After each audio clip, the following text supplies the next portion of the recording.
My parents separated in 2000 when I was 2 years old, and once the courts had got involved, I was only allowed to see my dad for 4 days a month. I had to wait another 6 years before I was allowed to talk to him over the phone, and this was only for 10 minutes between 5:30 and 6 on a Wednesday evening. My own dad, could he not just pop round and ask me how my day was? No, it was not his time. When I was at my mum's, it was like I wasn't his daughter anymore because he wasn't allowed to be my dad. It was all on paper, in writing, in court orders, my life being controlled like some kind of computer game. From the beginning of the court proceedings, my dad witnessed the unjust and damaging system of the secret family courts. By 2001, he'd met a lot of other fathers and people denied access to their children just like him, and began campaigning to bring this corruption to the public eye. I remember thinking how funny my dad was climbing buildings. It must have been really small, but I was proud of him. I encouraged him to wear his Robin suit because I thought the R stood for Rosie, and every time there was a protest or a march, I loved the excitement and I wanted to go. I remember talking about my dad at my mum's when I was small and her really crying. I didn't want to upset her, and so from this really young age, I tried never to speak of him. I felt I had to be careful about everything I said in case it was used to hurt either of my parents in court. I was so confused, but I couldn't talk to anyone. Who should I believe? Should I be afraid of my dad because my mum seems to be? Everyone seems to be against my dad. Everyone but me. And this became embarrassing. At primary school, I won an award for doing well, and because my mum would not be in the same hall as my dad, I had to have 2 assemblies. I had to stand in front of my whole school and receive the same award twice. I hated that I had to have special measures. For years, every time I went to his house, my mum had to bring the police along too. She claimed she was scared of him, that he was dangerous, even though I knew he wasn't. As a young child, I thought this was really funny, giggling to my dad, "Mummy's brought the police along again." But one day when they arrived, I told him it wasn't funny anymore because the police only came for bad people. I don't remember why my view was different. Perhaps my mum was unhappy that I was laughing at a situation she took so seriously, and this changed my mind. When I was about 4 years old, my mum went on holiday to America. She'd originally said my dad could have me for this time, but she later retracted this offer to spite him after a court hearing she was upset by.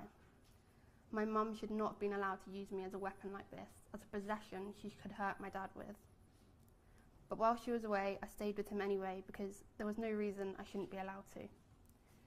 During this time, police came round to our house and tried to take me away. I was with my own dad, yet I was on the missing persons list. My dad refused that they take me, and so they insisted they had to check me for any signs of abuse.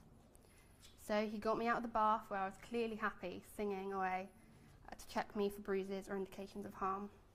In front of me, his 4-year-old daughter, they were treating him like some kind of criminal. The police officers did then leave, but after this, my mum's solicitor said she thought the police should have forcibly removed me from my dad's house. I have this in writing. This is not a solicitor trying to help achieve a working family unit or serve in my best interests. In 2006, when my dad went to court to win the right to talk to me over the phone, he bought me a mobile so we could chat in the allocated 10 minutes between 5:30 and 6 on the Wednesday evening. A short time later, it came up in court that he sent too many kisses on text to me, that he was obsessive and wanted to see me too much. This made me furious. As my dad's campaigning became of higher profile, things changed. Everyone was out to get him. Our door has always been open and friends would come in from our street and play in our house with me. But the police and the CSA turned a knock at our front door into a stressful matter, so it was always locked and our curtains were always closed in case anyone came to the house. For years, I couldn't sleep without holding his thumb. I was so scared people would come in the night and take me away. Even when I fell asleep, I'd still hold it tight. The police raided our home and the CSA sent bailiffs on the basis that my dad rightly refused to fund me through my mum. They took our computer, pictures I'd drawn for him, and his driving licence away. The CSA, Child Support Agency, but they didn't have any concern of how that would affect me. This made life even more difficult as my mum's parents had to pick me up from dad's on the alternate Monday morning to take me to school. This was very uncomfortable for me, as even speaking of my dad's name caused awkwardness and upset, something I was really anxious to avoid.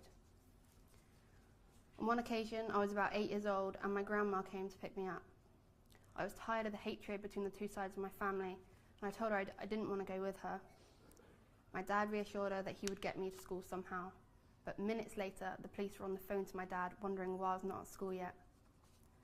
They were constantly on his case, making him out to be some irresponsible father in need of supervision. This made me so angry, and I told my dad that I wanted to go down to the police station and talk to them. Once there, I completely emptied my thoughts and feelings out to a police lady, and I told her I wanted to see more of my dad. She managed to twist round everything I said, undermine me, make my dad look bad. She only replied to say something like, "You only want to see him more because you have lots of fun weekends with him." Eventually, I just burst into tears in the police station. "Why won't anyone just listen to me?" I cried at her. I felt so small, humiliated and useless. I was in pain. We were all in this hell of the family courts and I didn't have a voice. Before we left the station, she promised me she'd get me a counsellor to talk to. She never did this. In fact, she stirred up more trouble by contacting my mum and passing on the information I told her in confidence that day. I was taught again from those who claim to work in my best interests and that I should be able to trust, that in fact I should not trust anyone. I was told that I was important, yet nobody listened to me. I was told that my feelings mattered, yet my screaming voice was silent. I loved my dad and I wanted to be with him, yet I was treated as though I did not deserve a father. In an interview with 2 Plymouth CAFCASS officers, I told them I wanted to see more of my dad. They questioned how this would make my mum feel. This shocked me, but I told them honestly it would probably upset her. It followed by them asking me how I felt upsetting my mum. They should have been impartial. I should not have been put in the position where I was made to feel ashamed for my feelings. I didn't want to hurt anyone, but this wasn't about that. It was about what was right and how I should have been brought up. And from the beginning, it should have been equally with both my parents. After, I was in the waiting room outside and I could hear my mum crying in her interview next door. I immediately thought they had told her what I said and I felt so guilty. Even after this upsetting interview, they twisted my words and lied in court about my wishes. This government organisation say they work in the child's best interests, yet have no evidence to support this claim. It is no surprise that Ofsted have repeatedly found this service to be inadequate. Like the whole secret family court system, everything is about money and power, and they'll abuse our human rights until they have this. They turned everything into such a war. The courts turned my parents against each other, using me to break my own family, and they did it oblivious of my feelings. I was caught in the middle every time, and I hated this. There were 2 sides, and I just wanted to be on both. As much as I love my brothers, my mum and my dad, I felt like I was the one hurting them.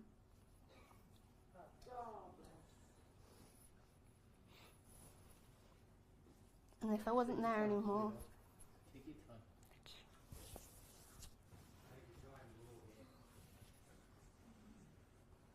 I felt like I was the one hurting them, and if I wasn't there anymore, they'd have no reason to go to court.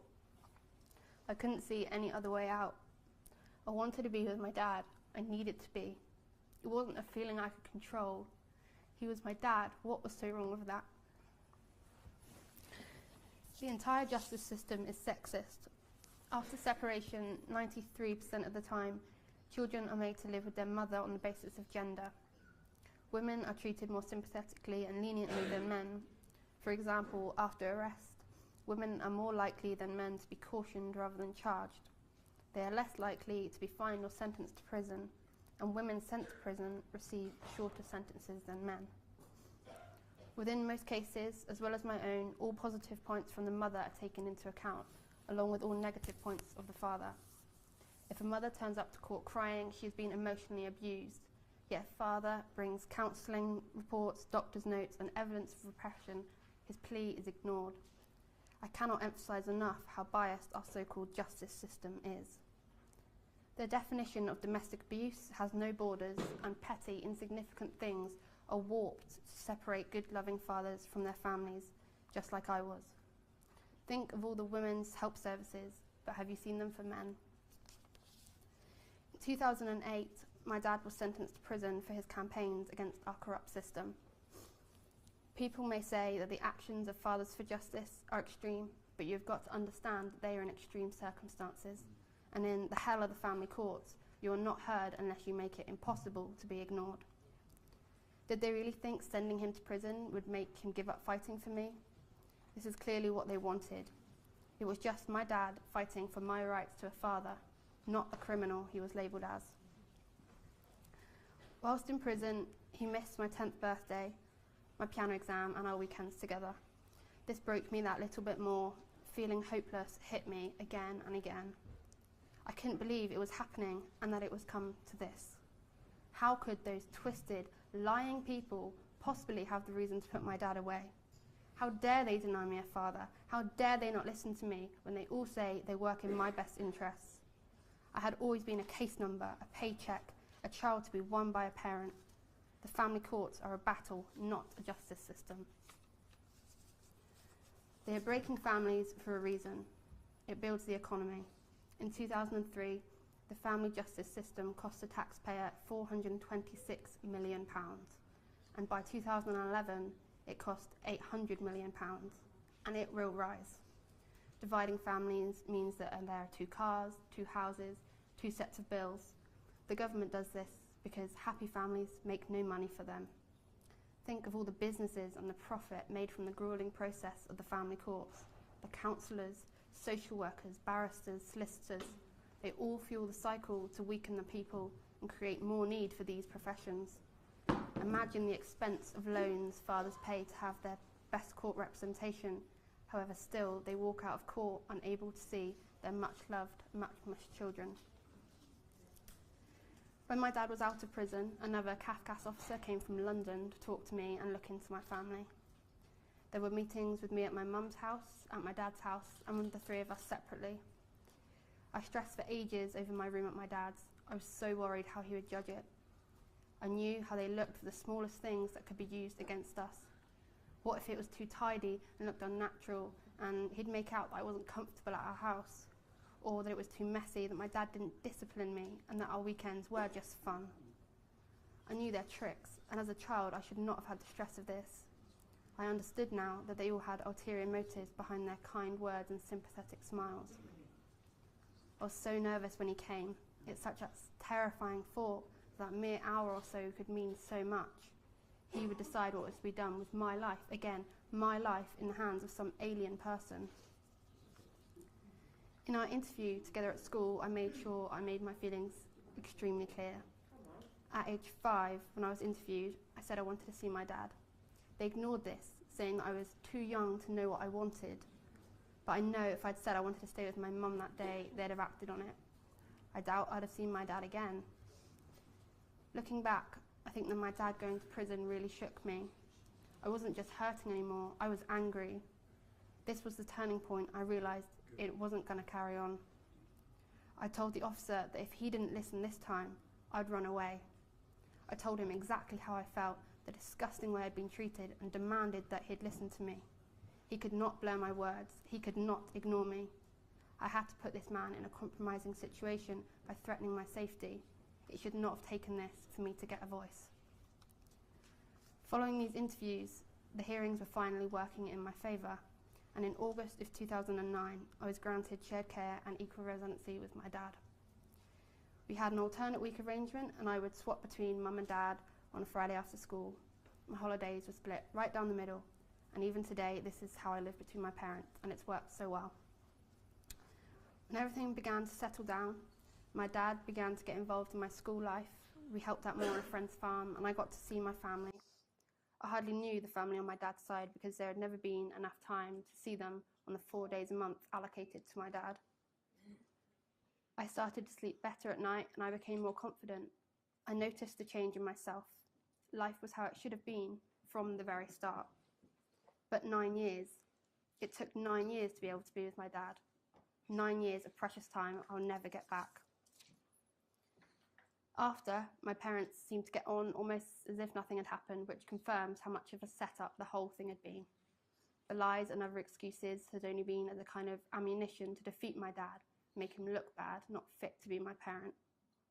Talking to my mum about this, she tells me it's what her solicitors told her to do. What a waste of time. What unnecessary pain. At home, my dad has about 3 suitcases full of paperwork. Was that in the interest of me, or were people just making money out of me? It is a corrupt system that's filling our societies with a generation that are damaged and hurt, unveiling crime, chaos, and anger onto our streets. Prisons are swelling with young offenders, over 70% of which come from lone parent families. A child needs both of their parents. Fathers play key roles in developing a child's confidence, self-control, and self-esteem. Without this, how do you expect them to behave? Fatherless boys are twice as likely to be excluded from school, and girls 2.5 times more likely to become pregnant in their teens. Britain has the highest level of self-harming in Europe. It is proven that children brought up by both their parents are more likely to have good physical and emotional health and achieve grades 43% higher than others. But still, family courts push 200 children a day through heart-wrenching family court battles.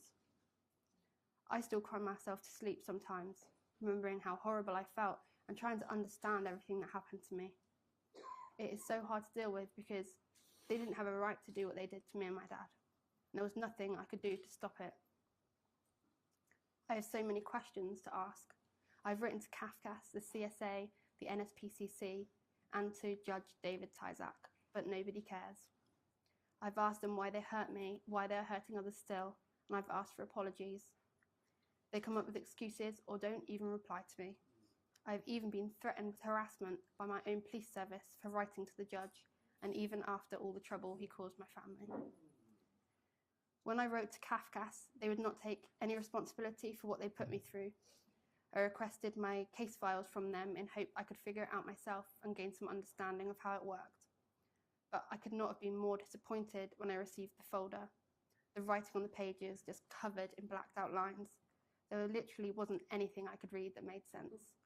On a page, there were 2 or 3 words, and all else was deemed confidential and blacked out. The NSPCC say they prevent cruelty to children, yet when I told them about my story, they would not comment on other government organisations, so would not do anything when I was crying for their help. How do they expect to end the abuse on children if they refuse to stop the source of the problem? All of these organisations are protecting each other. Their aims are the same. Even the police are puppets of this system. I thought when my case finished in 2009, I could move on from everything I'd been through, but it doesn't go. The things that have happened to me, I can never forget, and all those things I felt are never far away. It sickens me to think that so many children are put through the same pain I went through. I want to end the abuse on children in the family courts. I've decided to use my experience and fight back and give children the voice I never had. Thank you, Rosie. Very, very, very well, wonderful.